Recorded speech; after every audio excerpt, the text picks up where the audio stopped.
Boa noite, Abdala. Concordo com você. Tomamos um gol muito rápido, né? Depois de um grande presente que nós tivemos por parte do Atlético. Uma desatenção na marcação. Quando a gente sai basicamente para marcar, a gente tem que ser realmente mano a mano, homem a homem, a cada um acompanhar o seu. Aqueles que estão dentro da área, eles fazem a marcação em zona. E a gente acabou deixando que o Keno saísse da batida do escanteio e infiltrasse por dentro, e ficou muito difícil realmente de conseguirmos tirar aquela bola. Por pouco ali ainda a gente não consegue chegar na bola, o próprio Walter quase chega nela. Tomamos esse gol e no final do primeiro tempo, isso atrapalhou muito as nossas pretensões para o segundo tempo, mas mesmo assim a gente mudou para que a equipe tivesse mais posse de bola, tivesse mais controle, tivesse mais possibilidade de jogar também em profundidade. Foi o que aconteceu no segundo tempo, tivemos algumas oportunidades. É claro que a gente ficou mais exposto, porque é normal uma equipe que está perdendo se expor um pouquinho mais para que pudesse pelo menos ter um empate. Mas eu acho que foi isso, o que nos dá certeza de que estamos num bom caminho e de que vamos alcançar o nosso objetivo a qualquer momento. Pergunta agora do Fernando Soares, ele é do Olho no Esporte. Jorginho, apesar do placar adverso, o Cuiabá se impôs dentro do Mineirão e vendeu caro a vitória aí para o Atlético. Para você, a alcunha de visitante indigesto faz jus à atuação do time aí jogando fora de casa, não só essa, também nas outras partidas? Sinceramente, eu gostaria de ter, talvez, aí jogado um pouquinho mais fechado e ter empatado esse jogo. Não tenha dúvida que um ponto para a gente seria super importante. Mas é bom ver a equipe, nós temos jogadores na equipe com qualidades diversas. A gente sabe que a qualquer momento que a gente precisa defender, a gente sabe muito bem quais são os jogadores mais capacitados para isso, outros jogadores que têm uma construção melhor. Então a gente conhece muito bem o nosso elenco e temos jogado dentro das nossas possibilidades. E assim, no jogo de hoje, como a gente estava perdendo, a gente colocou um time mais qualificado, né, em termos de posse de bola, mantivemos, assim, conseguimos ter mais posse de bola do que o próprio Atlético. Eu acredito que foi isso no segundo tempo, o Atlético com mais posse de bola no primeiro, mas no segundo a gente com mais posse de bola e também tendo boas combinações e com uma oportunidade maravilhosa com o João Lucas. Se ele tivesse um pouquinho mais de paciência e provavelmente se ele fosse um atacante ele teria um pouquinho mais de tranquilidade para finalizar, porque ele poderia inclusive ter continuado no domínio dessa bola e ter escolhido o canto um pouquinho mais tarde. Mas num todo, eu acho que a equipe está de parabéns, os jogadores deram o máximo, não se entregaram, foi uma equipe valente, foi uma equipe corajosa, uma equipe organizada, mesmo tomando alguns contra-ataques. A gente não pode esquecer a qualidade do adversário. Marcar o Hulk não é tão simples assim, estava falando com o Paulão, porque se marca em cima ele consegue virar, ele consegue girar em cima do zagueiro. Se você dá distância, ele automaticamente usa o segundo homem, ele usa o homem de tabela de frente e acaba tendo jogadas em profundidade. Então é muito difícil, né? O segundo gol que eles fizeram, você vê que a gente estava com 2 jogadores na bola, né? Se eu não me engano ali era João Lucas e Auremir, e mesmo assim a Orana conseguiu. Eu fui lateral, eu sei que muitas vezes o ponto, o lateral me marcava e eu consegui ainda fazer o cruzamento justamente por cima do pé dele de apoio ou de marcação. Então eles tiveram uma felicidade. O Jair por trás conseguiu subir muito bem nas costas do Wendel e fazer um gol.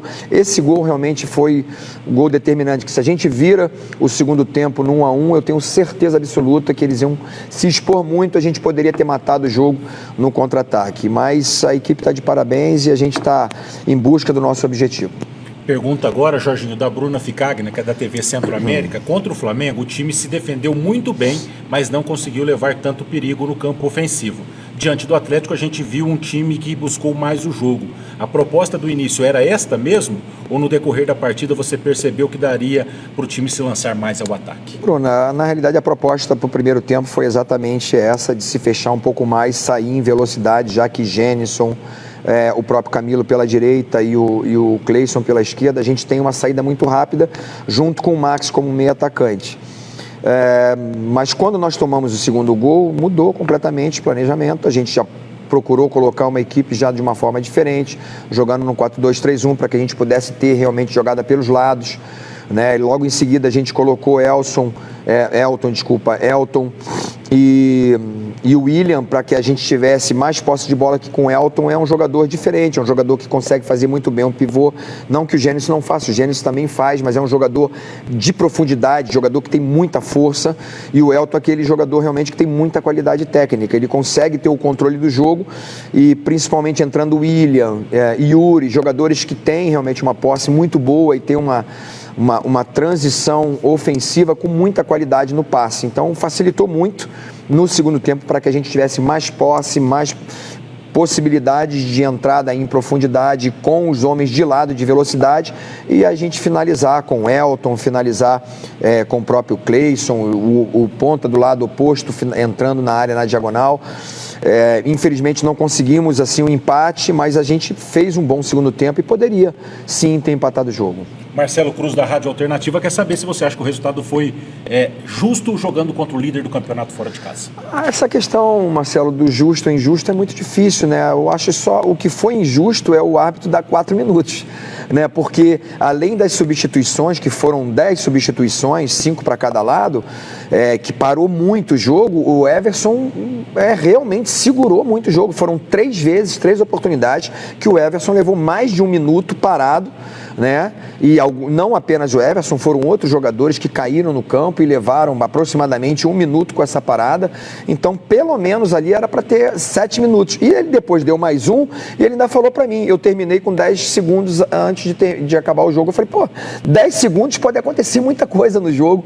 Então, assim, eu acho que foi muito injusto por parte dele, não que ele é um muito bom árbitro, mas eu acho que ele poderia ter dado, com certeza, pelo menos mais 3 minutos, que a gente estava muito bem no jogo, poderia ter empatado o jogo. O Jonatas Gabetel, do Globo Esporte, o PP foi desfalque de última hora ou a ausência dele foi sentida na partida de hoje? Ele preocupa para os próximos jogos? Não, o jogo ele realmente ficou, ele não viajou, ele infelizmente teve um problema e ele não conseguiu realmente superar essa dificuldade. Aí fico mais por parte dos médicos, da fisioterapia, de falar sobre isso.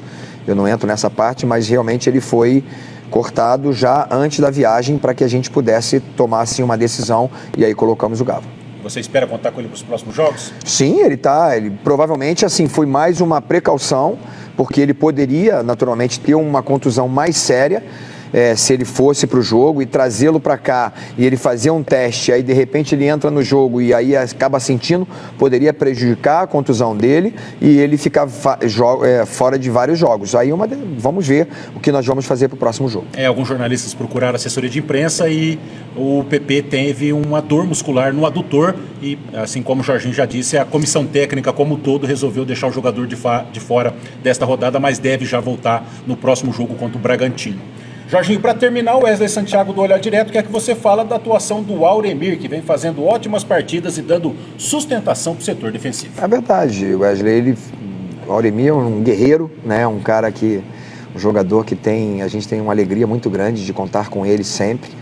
A decisão de tirá-lo foi justamente da gente ter o William é um jogador com muita construção, um jogador de muita qualidade, um passe longo em profundidade. Então a gente procurou colocar uma equipe realmente assim com mais posse e com possibilidade de quebrar as linhas e quem sabe a gente fazer o gol. Mas o Auremir tem sido muito importante para toda a nossa caminhada. Obrigado, Jorginho. Boa noite. Boa noite.